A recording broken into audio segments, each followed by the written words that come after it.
선택받은 이유, 이런 제목으로 이 시간 우리가 함께 은혜 받기를 원합니다.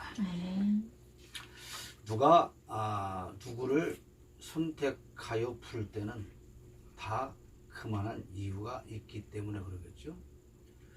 회사에서 누구를 선택하여 부를 때는 그에게 회사를 위한 일을 시키겠다는 것이고, 나라에서 군대로 부르는 것은 군인으로서의 할 일을 시키겠다는 것입니다.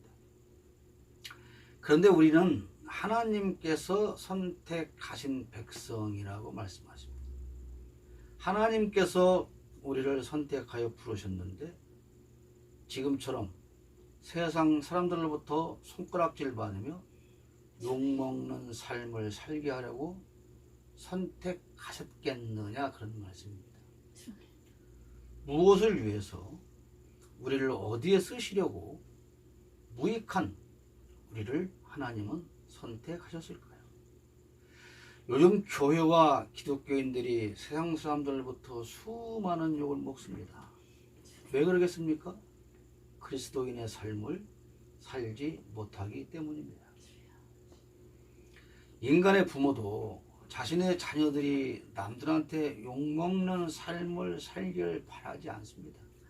그래서 천만 어린 아이들이 부모 말 안 듣고 예의 없고 그렇게 지내면 부모가 뭐라고 합니까? 너 그렇게 하면, 나가서도 그렇게 하면 사람들한테 욕먹어, 손가락질 당해, 그리고 너를 잘못 키운 엄마 아버지가 함께 욕먹어, 그러니까 그렇게 하면 안 돼, 이렇게 우리가 가르치지 않습니까? 하물며 독생자 외아들을 십자가에 못 박으시면서까지 부르고 구원하신 우리가 그렇게 욕먹고 손가락질 받고 살기를 하나님은 바라셨겠는가, 그런 말씀입니다. 오늘 본문에서 중요한 말씀은 내가 하나님을 선택한 것이 아니라 하나님께서 친히 우리를 선택해 주셨다는 말씀입니다.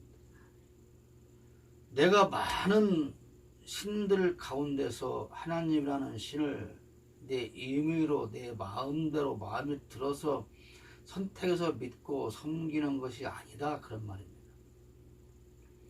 요즘 얼마나 교회가 많습니까? 우리나라에도 6만여 이상의 교회가 있고 11만 명 이상의 목회자가 있다고 말씀드린 기억이 있는데, 많은 사람들이 제 마음에 맞는 교회를 선택을 합니다. 그러나 우리는 하나님께서 비록 이렇게 조그맣고 누추한 자리이지만 이 자리로 인도하셨음을 믿어야 합니다. 내가 온 것 같지만, 내가 선택해서 신앙생활하고 교회를 옮겨다니면서 사는 것 같지만 그렇지 않습니다. 우리는 하나님의 뜻에 따라서 하나님께서 나를 이곳으로 선택하시고 인도하셨음을 믿어야 합니다. 왜요? 우리에게 시켜야 하실 일이 있기 때문에 그런 것이죠. 그러면 왜 이곳이냐? 다른 데서는 내가 너에게 시키는 일들을 잘 할 수가 없겠더라. 그거 왜 우리만이냐? 다른 사람들은 내가 시키는 일을 잘 안 하겠더라. 그러니 너희들만이라도 내가 시키고자 하는 그 일을 잘 감당하기를 바랍니다. 그래서 우리를 선택하시고 자녀로 삼으시고 이곳까지 인도하신 것입니다. 그러면 하나님께서 우리를 비롯한 많은 하나님의 자녀들을 왜 선택하셨느냐? 첫째는 세상으로 보내기 위해서 선택하셨다. 본문에 맨 먼저 뭐라고 합니까? 너희로 가서. 어디로 가라는 얘기입니까? 교회 안에만 있지 말고 세상으로 가라. 가서 할 일이 있어. 나가서 너희가 나가서 할 일이 있어.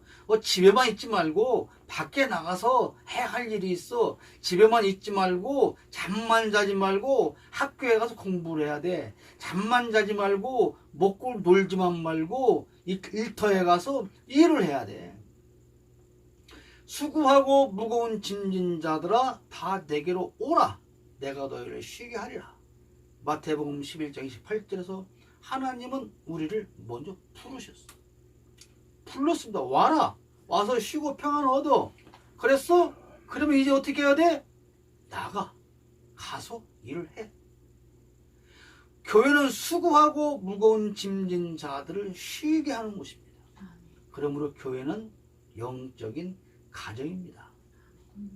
사람들이 온종일 밖에서 일하느라고 수고하고 지친 몸을 쉴 수 있는 곳이 가정입니다. 마찬가지로 한 주간 동안 엿새 동안 우리가 밖에서 수고하고 지친 영혼이라면 주일날 교회에 와서 예배를 통해서 평안과 쉼과 안식을 얻어야 한다는 것입니다. 이것이 교회의 기능입니다. 수고하고 무거운 짐진들아 다 내게로 와라. 내가 너를 쉬게 하리라 그랬는데 요즘 교회는 수고하고 무거운 짐지자들아 애썼지 다 와라. 내가 너희들에게 더 무거운 짐을 주시라. 일을 마치고 집에를 가야 되는데 내가 하루 종일 일하느라고 지금 떡이 됐는데 집에 가서 할 일을 생각하니 태산같이 일이 쌓여도 생각하면 그 집을 기쁨으로 갈 수가 있겠는가 말이야.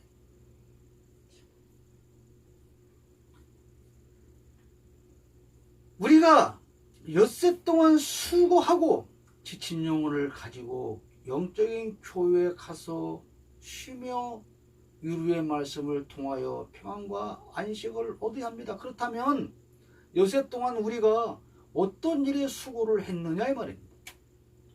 어떤 일에 수고했느냐. 저녁에 집에 와서 쉬고 아침에 출근한다고 나간 사람이 직장에는 가지 않고 다른 데서 실컷 놀다가 다시 집에 들어왔다면 그 사람은 쉴 자격이 없죠. 그러니까 우리는 세상에서 단순히 내 먹고 사는 일에만 수고하는 것이 아니라 그것 때문만에 지친 것이 아니라 그리스도의 사랑을 실천하기 위해서 수고하고 핍박받고 힘들고 그래도 지친 영혼을 말하는 것입니다. 이렇게 하나님의 자녀로서의 삶을 사느라고 애쓰고 수고한 백성들이 영원히 피곤한 백성들이 예배에 참석해서 쉼을 얻는 것입니다. 그것이 교회고 그것이 예배인 것입니다. 그 예배인 것이죠. 그런데 그렇게 지친 영혼들이 교회에 왔는데 왜 더 교회에 봉사하지 않냐, 더 충성하지 않냐, 왜 더 헌금을 하지 않냐, 그따위로 해가지고 복을 받겠느냐, 그렇게 하면 너희 자식들이 잘 되겠네, 이런 협박질을 아버지가 한다면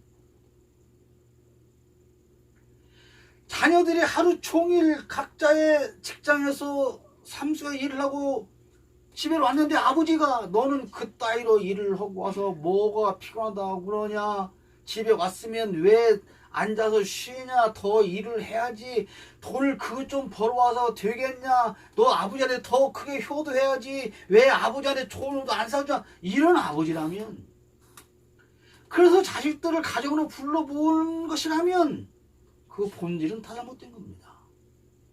그게 예배가 아니라는 거예요.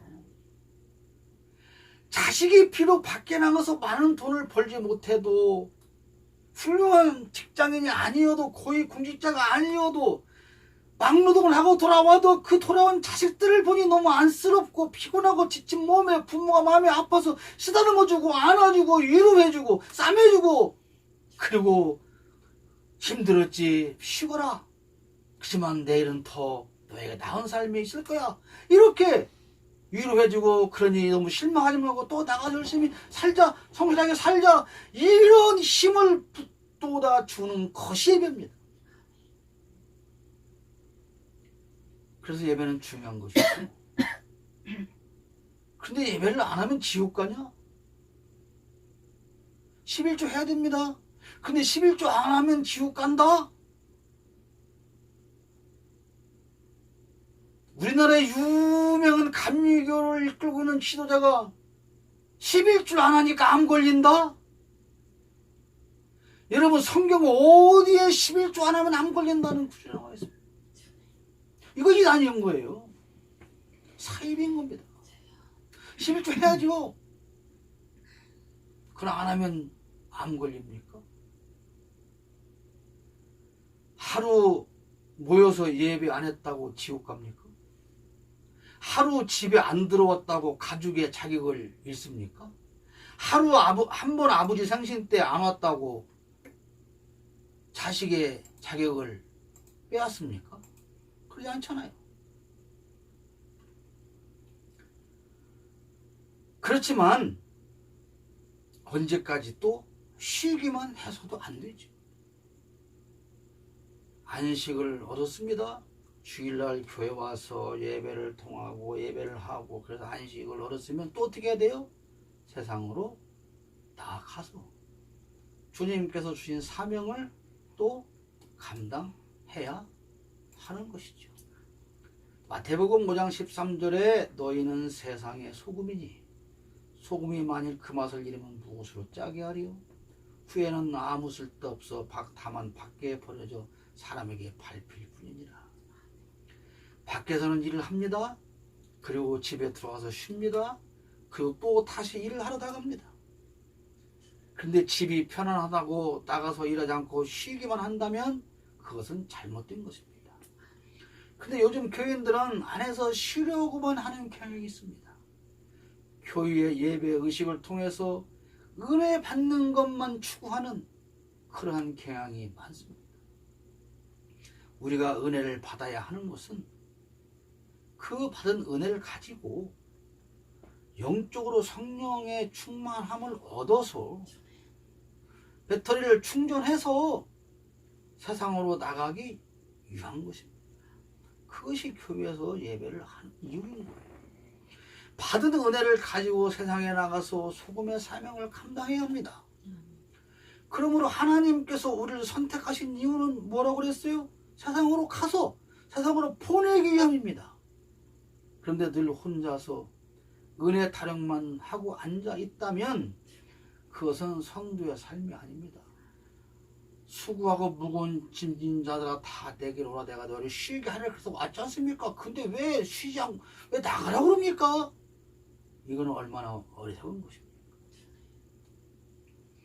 요즘 한국 교회가 비난의 대상이 된 것은 이처럼 밖으로 나가서 소금의 사명을 감당하지 않기 때문입니다. 우리는 세상으로 나아가야 합니다. 그러기 위해서 하나님은 우리를 선택하셨습니다. 뭘 하시려고? 나가라. 밖에 나가서 소금이 되어라. 그래서 우리를 선택하신 겁니다. 두 번째는 왜 선택하셨을까요? 이는 너희로 가서 열매를 맺게 하고 또 너희 열매가 항상 있게 하기 위해서 선택하셨다. 그렇게 말씀합니다. 그러므로 우리를 선택하신 건 뭡니까? 세상으로 가라. 소금의 사명을 감당해야 되는데 그것은 다른 말로 하면 좋은 열매를 항상 맺는 것이다. 성도에게는 늘 열매가 있어야 합니다. 어쩌다가 꼭 한 번 열매가 있는 그런 것이 아니라 늘 항상 열매가 있어야 합니다. 어쩌다 한 번 옳은 일을 하는 것으로 그치는 것이 아니라 매일같이 선을 행하여야 합니다. 어떤 열매를 맺어야 할까요?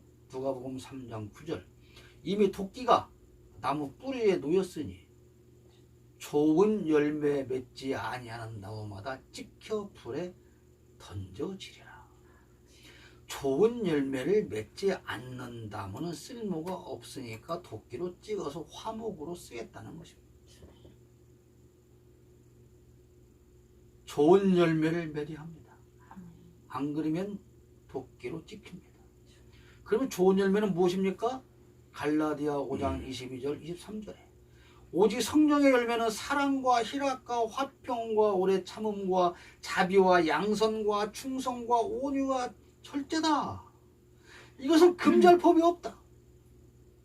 성도들로 하여금 이러한 좋은 열매를 맺는 것을 금지할 법이 없다. 그러니까 어떻게 하라는 겁니까? 이 좋은 열매를 항상 늘 맺어야 한다는 거죠. 좋은 열매를 맺으시기를 바랍니다. 그럼 좋은 열매를 맺으려면 어떻게 돼야 돼요? 나무가 좋아야죠. 좋은 나무가 좋은 열매를 맺는 것입니다. 마태복음 7장 16절에 보면 그들의 열매로 그들을 알지니 가시나무에서 포도를 또는 엉겅퀴에서 무화과를 따겠느냐? 그렇습니다. 가시나무에서 포도 딸 수 없습니다. 엉겅퀴에서 무화과를 얻을 수 없습니다. 가시나무는 당연히 가시나무 열매를 맺을 수밖에 없고 엉겅퀴는 당연히 엉겅퀴 열매를 맺을 수가 없습니다. 그렇기 때문에 포도를 얻으려면 포도나무가 되어야 하고 무화과를 얻으려면 무화과나무가 되어야 하는 것입니다. 우리는 무슨 나무일까요? 우리는 가시나무일까요? 엉겅퀴일까요? 무화과나무일까요? 포도나무일까요? 사람들은 자신이 어떤 나무인지는 관심이 없어요. 아니 어떤 나무인지 그 상태도 알지 못해요. 내가 무슨 나무인가도 몰라. 나는 가시나무요. 아까 예배 전에 우리 집사님 말씀하신 것처럼 권사라는 직분을 가지고 자기는 지금 포도나무인 줄 알아요. 포도나무인 줄 아는데 그 남의 농로로 가는 길을 막아놓고 5,000원씩 대달라고 가서 가시를 찌르고 있는 거예요. 가시를 열고 있는 거예요. 근데 자기는 남들이 볼 때는 다 가시나무인데 자기는 포도나무라는 거예요. 그러니까 가시나무인데 자기는 포도나무인 줄 아니까. 그래서 당연히 자기는 지금 포도를 열매 맺고 있는 줄 아는데 그것을 열매를 보는 사람들은 다 가시에 찔릴 수밖에 없는 거예요. 모릅니다. 내가 무슨 나무인가를 몰라. 그리고 지금 내가 가시나무를 맺고 있는지 포도 열매를 맺고 있는지를 몰라요. 내가 엉겅퀴 열매를 맺고 있는지 무화과 열매를 맺고 있는지 모릅니다. 여러분 고엽나무에서는 대봉실 얻지 못합니다. 대봉실 얻으려면 고엽나무에다가 첩을 붙여야 합니다. 우리는 가시나무요 원래가 엉겅퀴입니다. 그래서 우리는 좋은 열매를 스스로 맺을 수 없습니다. 우리 고엽나무예요. 그래서 큰 좋은 감을 얻을 수 없어요. 그래서 우리가 좋은 열매를 늘 얻기 위해서 우리는 예수 그리스도께 전부침을 당해야 하는 것입니다. 나는 참 포도나무요 내 아버지는 농부시다. 요한복음 15장 1절 말씀입니다. 우리는 늘 좋은 열매를 맺어야 되는데 그렇게 하기 위해서는 어떻게 해야 돼요? 참 포도나무이신 그리스도께 그 포도나무의 가지로서 붙어 있어야 합니다. 포도나무는 열매를 올해 새로 나온 가지에서 맺습니다. 열매를 예수님이 맺는 게 아니에요. 예수님은 그 가지가 포도를 잘 맺을 수 있도록 기둥으로 딱 버텨서 영양분 공급을 해 주시는 그 예수 그리스도를 통해서 성령이라고 하는 은혜라고 하는 양분을 수분을 공급하던 우리 가지는 열매를 늘 맺어야 됩니다. 어떤 열매를? 좋은 열매. 성도에게는 늘 열매를 찾을 수 있어야 합니다. 이런 좋은 열매가 성령의 열매가 늘 풍성한 우리가 함께 되시기를 축복합니다. 왜 선택하셨습니까? 내 이름으로 아버지께 무엇을 구하든지 다 받게 하려 합니다. 내가 너희들을 불렀어. 선택했어. 왜 그런 줄 알아? 세상 가서 소금으로 살고 좋은 열매를 맺으라는 거야. 그리고 니네가 필요한 것을 다 주려고 부른 거야. 아멘. 하나님은 우리에게 인색한 분이 결코 아니에요. 뭔 소나무 뿌리를 5개씩 뽑아야만 하나님이 아나 이놈아 쬐끔 먹어라 이렇게 주는 그런 하나님이 아니다 이 말이야. 내가 11조를 10만 원밖에 할 능력이 안 되는데 대출 받았고 11조를 100만 원 했더니 1000만 원을 벌게 해주더라. 그런 하나님이 아니에요. 왜 하나님이 그렇게 밴댕이 소갈딱지만큼 째째한 하나님 우리가 만드는지 모르겠어요. 우리에게 필요한 건 다 주시는 전능하신 하나님입니다. 이것은 아버지 하나님의 약속이에요. 자식에게 필요한 것을 숨겨놓고 주지 않는 부모는 없습니다. 부모가 자신은 굶어도 자식에게는 좋은 것으로 먹입니다. 그렇다면 우리에게 필요한 것은 무엇이냐 이 말입니다. 우리에게 필요한 것이 무엇이길래 너희가 구하는 건 다 주겠다. 그래서 부른 거야. 무엇일까요? 자식들은 무엇을 요구합니까? 부모에게 항상 무엇인가를 달라고 하죠. 엄마, 아버지 이거 가지세요라고 하는 건 별로 없고 이거 주세요 저거 주세요 늘 요구를 합니다. 주머니에 돈을 넣어두고서도 더 많이 주면 좋아하죠. 그리고 다른 사람들보다 다른 형제 자매보다 지가 더 많이 갖기를 원합니다. 우리가 가난하던 시절에 약 150년 전에 기독교를 접하게 되었습니다. 그때 먹을 것이 없었죠. 그래서 먹을 것이 필요한 사람들에게 교회가 맨 먼저 한 일이 뭡니까? 먹여주는 일이었어요. 그래서 지금도 가난한 나라의 복음이 잘 들어갑니다. 선교가 잘 되죠. 그래서 지금도 선교사들이 가서 우선 하는 것은 육신적인 문제를 해결해 주는 것이죠. 그래서 가난한 나라의 선교 잘 되죠. 그래서 이 가난하던 시절의 이스라엘 백성들은 오병이어의 기적을 체험하며 환호했습니다. 그리고 뭘 하려고 했어요? 예수를 잡아다가 억지로 왕으로 세우려고 했어요. 왜요? 그 예수를 왕으로 세우기만 하면 아무런 일을 하지 않고서도 잘 먹고 잘 살 수 있지 않냐? 그 사람들의 생각이 잘못된 것일까요? 우리 입장을 바꾸고 생각해봅시다. 그때 당시에 이스라엘의 실업률은 50%입니다. 두 사람 중에 한 사람은 직업이 없어요. 그리고 한 사람이 일을 하고 하루에 일당 받아오는 것은 한 데나리온이다 그랬죠. 그런데 그 한 데나리온이 지금으로 치면 얼마냐? 요즘 우리는 아무리 인력시장에서 사람을 들여오다 하루를 시키면 10만 원 이상은 주지 않습니까? 그럼 라면 몇 개 살 수 있을까요? 이때 당시에 예수님 당시에 한 데나리온 하루 일당으로 살 수 있는 것은 요즘으로 환산하면 요즘 라면 반개 값 반개 살 수 있는 값이에요. 그러니까 그들 삶이 얼마나 가난했는가 알 수가 있어요. 이렇게 가난해요. 2명 중에 1명은 직업이 없고 1명이 가서 몇 번 일을 해서 살 수 있는 게 라면 반개를 사오는데 세상에 예수님이 어린아이 도시락 하나 가지고 5,000명을 먹이고 12광주지를 남기는 기적을 보니 그 예수를 왕으로 삼아야 되겠어요? 안 삼아야 되겠어요?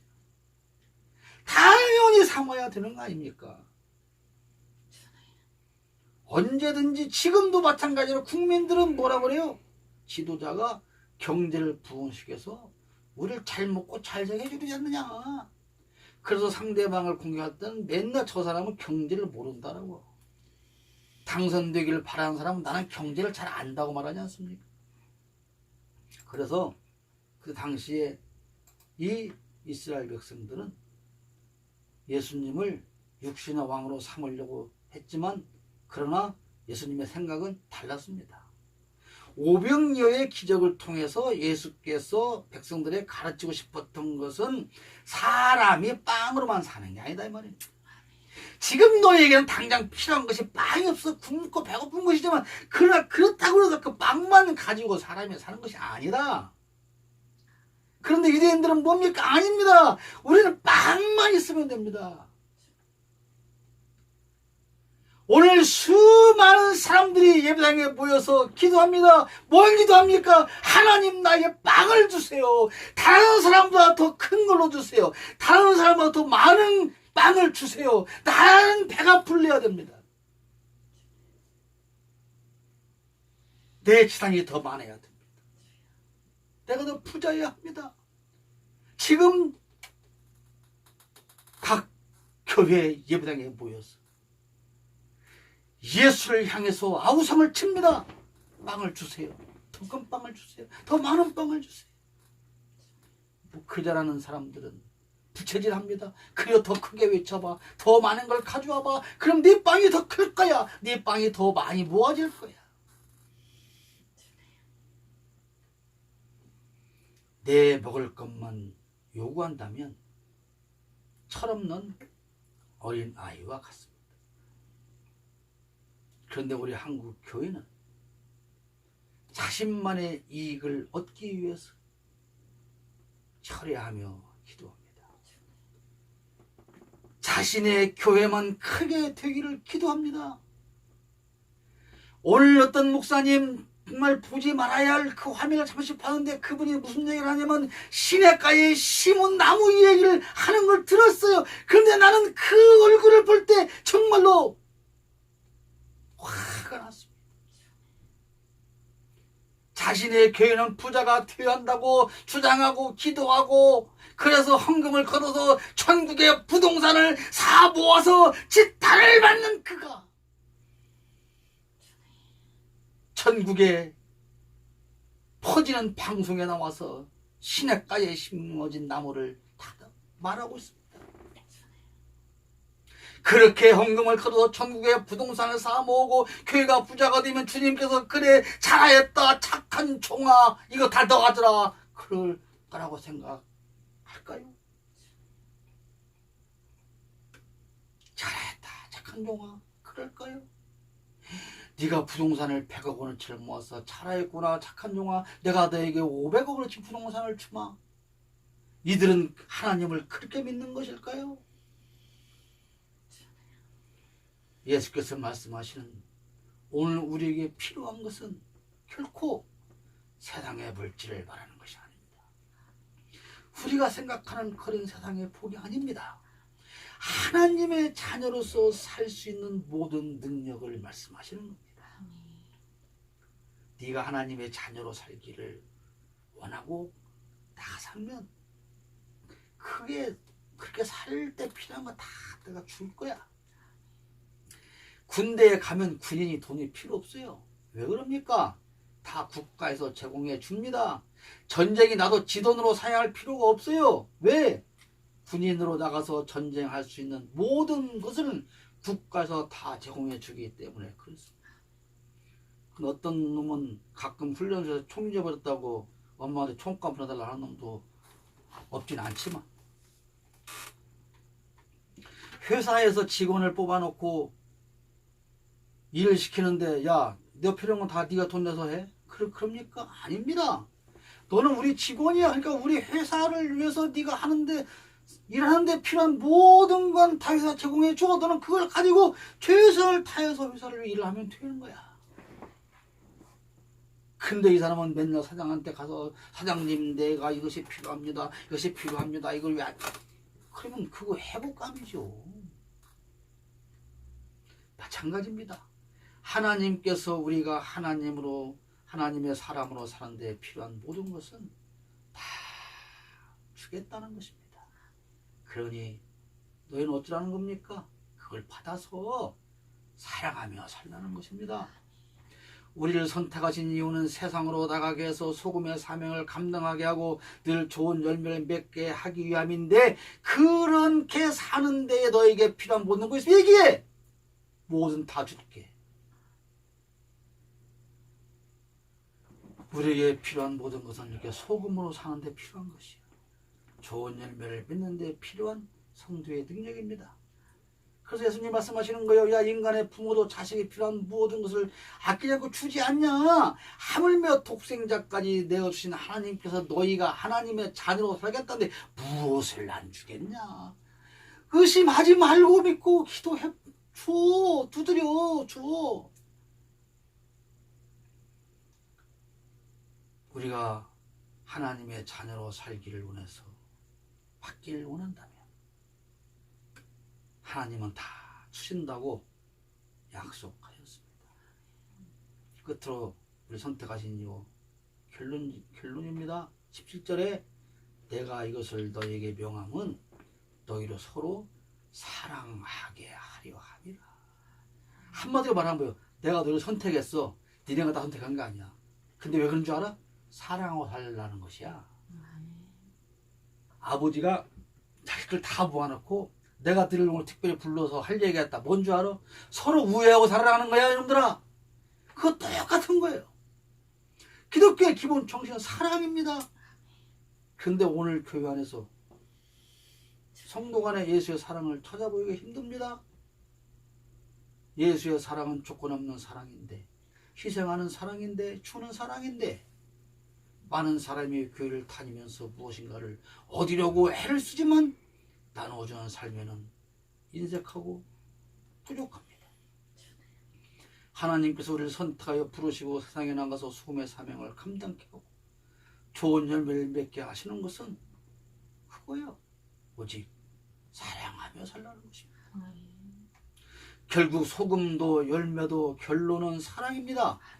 귀가 따락도록 닦지가 않도록 듣고 또 듣는 그 사랑이라는 단어지만, 그런데 그 사랑이라고 하는 내용이 우리에게 있느냐 이 말이에요.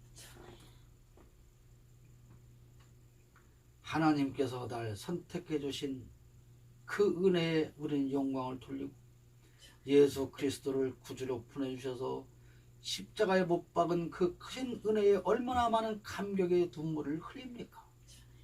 지금은 사순절 기간입니다. 다음은 종려주일이죠. 그리고 고난주간이 시작될 때 얼마나 많은 사람들이 울며 불며 또 찬송합니까?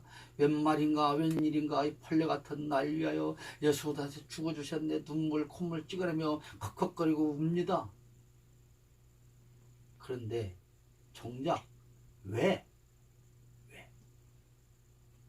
하나님이 선택한 나를 위해서 예수를 그렇게 고난받게 하셨는지 정작 그 이유는 관심이 없다는 것입니다.